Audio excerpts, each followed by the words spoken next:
अथ पंचमो अध्याय। भगवान शिव के लिंग एवं साकार विग्रह की पूजा के रहस्य तथा महत्व का वर्णन। सूत जी बोले, हे शौनक, जो श्रवण, कीर्तन और मनन इन तीनों साधनों के अनुष्ठान में समर्थ न हो, वह भगवान शंकर के लिंग एवं मूर्ति की स्थापना कर नित्य उसकी पूजा करके संसार सागर से पार हो सकता है। छल न करते हुए अपनी शक्ति के अनुसार धन राशि ले जाए और उसे शिवलिंग अथवा शिव मूर्ति की सेवा के लिए अर्पित कर दे। साथ ही निरंतर उस शिवलिंग एवं मूर्ति की पूजा भी करे। उसके लिए भक्ति भाव से मंडप, गोपुर, तीर्थ, मठ एवं क्षेत्र की स्थापना करे तथा उत्सव करे और वस्त्र, गंध, पुष्प, धूप, दीप तथा मालपुआ आदि व्यंजनों से युक्त भांति भांति के भक्ष्य भोजन अन्न नैवेद्य के रूप में समर्पित करे। छत्र, ध्वजा, व्यंजन, चामर तथा अन्य अंगों सहित राजोपचार की भांति सब वस्तुएं भगवान शिव के लिंग एवं मूर्ति पे चढ़ाए। प्रदक्षिणा, नमस्कार तथा यथाशक्ति जप करे। आवाहन से लेकर विसर्जन तक सारा कार्य प्रतिदिन भक्ति भाव से संपन्न करे। इस प्रकार शिवलिंग अथवा शिव मूर्ति में भगवान शंकर की पूजा करने वाला पुरुष श्रवण आदि साधनों का अनुष्ठान न करे तो भी भगवान शिव की प्रसन्नता से सिद्धि प्राप्त कर लेता है। पहले के बहुत से महात्मा पुरुष लिंग तथा शिव मूर्ति की पूजा करने मात्र से ही भवबंधन से मुक्त हो चुके हैं। ऋषिगण बोले, मूर्ति में ही सर्वत्र देवताओं की पूजा होती है, परंतु भगवान शिव की पूजा सब जगह मूर्ति में और लिंग में भी क्यों की जाती है? सूत जी बोले, हे मुनीश्वरों, आप लोगों का यह प्रश्न तो बड़ा ही पवित्र और अत्यंत अद्भुत है। इस विषय में महादेव जी ही वक्ता हो सकते हैं। कोई पुरुष कभी और कहीं भी इसका यथार्थ प्रतिपादन नहीं कर सकता है। इस विषय में भगवान शिव जी ने जो कुछ कहा है और उसे मैंने गुरु जी के मुख से जिस प्रकार सुना है उसी तरह क्रमशः वर्णन करूंगा। एकमात्र भगवान शिव ही ब्रह्म रूप होने के कारण निष्कल निराकार कहे गए हैं। रूपवान होने के कारण उन्हें सकल भी कहा गया है, इसलिए वे सकल और निष्कल दोनों हैं। शिव के निष्कल निराकार होने के कारण ही उनकी पूजा का आधारभूत लिंग भी निराकार ही प्राप्त हुआ है, अर्थात शिवलिंग शिव के निराकार स्वरूप का प्रतीक है। इस तरह शिव के सकल या साकार होने के कारण उनकी पूजा का आधारभूत विग्रह साकार प्राप्त होता है, अर्थात शिव का साकार विग्रह उनके साकार स्वरूप का प्रतीक होता है।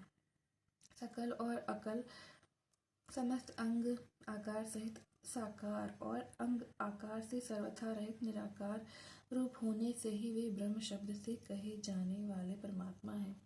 यही कारण है कि सब लोग लिंग निराकार और मूर्ति साकार दोनों में ही सदा भगवान शिव की पूजा करते हैं। शिव से जो भिन्न देवता हैं वे साक्षात ब्रह्म नहीं हैं, इसलिए कहीं भी उनके लिए निराकार लिंग नहीं उपलब्ध होता। अतः सुरेश्वर, इंद्र, ब्रह्मा आदि देवगण भी निष्कल लिंग में पूजित नहीं होते हैं।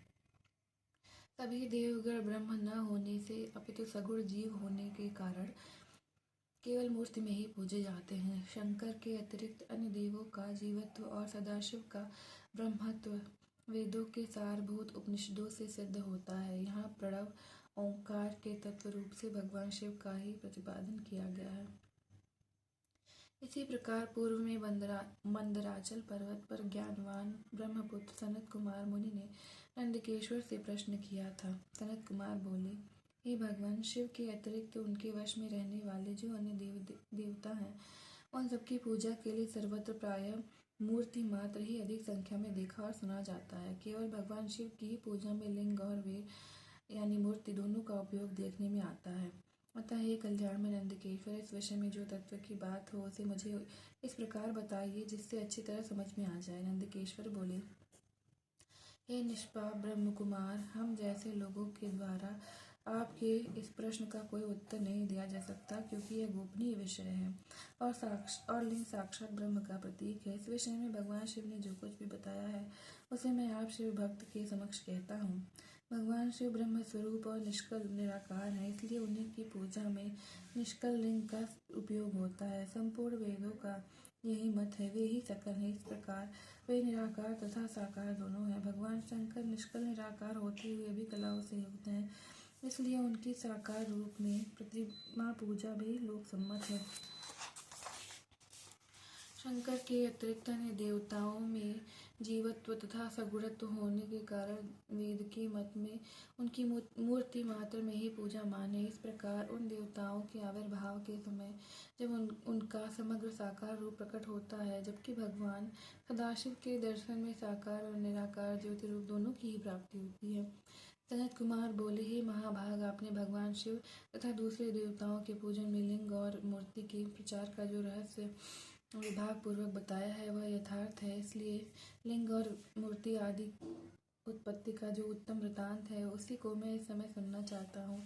हे योगेंद्र, लिंग के प्राकट्य का रहस्य सूचित करने वाला प्रसंग मुझे सुनाइए। नंदकेश्वर बोले, हे वत्स, आपके प्रति प्रीति के कारण मैं यथार्थ रूप में वर्णन करता हूँ। सुनिए। लोक विख्यात पूर्व कल्प के बहुत दिन व्यतीत हो जाने पर एक समय महात्मा ब्रह्मा और विष्णु परस्पर लड़ने लगे। उन दोनों के अभिमान को मिटाने के लिए त्रिगुणातीत परमेश्वर ने उनके मध्य में निष्कल स्तंभ के रूप में अपना स्वरूप प्रकट किया। जगत का कल्याण करने की इच्छा से उस स्तंभ से निराकार परमेश्वर शिव ने अपने लिंग चिन्ह के कारण लिंग का आविर्भाव किया। उसी समय लोक में परमेश्वर शंकर के निर्गुण लिंग और सगुण मूर्ति की पूजा प्रचलित हुई। शिव के अतिरिक्त अन्य देवों की मूर्ति मात्र की ही प्रकल्पना हुई। वे देव प्रतिमाएं पूजित हो नियत शुभ कल्याण को देने वाली और शिव का लिंग तथा उनकी प्रतिमा दोनों ही भोग और मोक्ष को देने वाली हुई।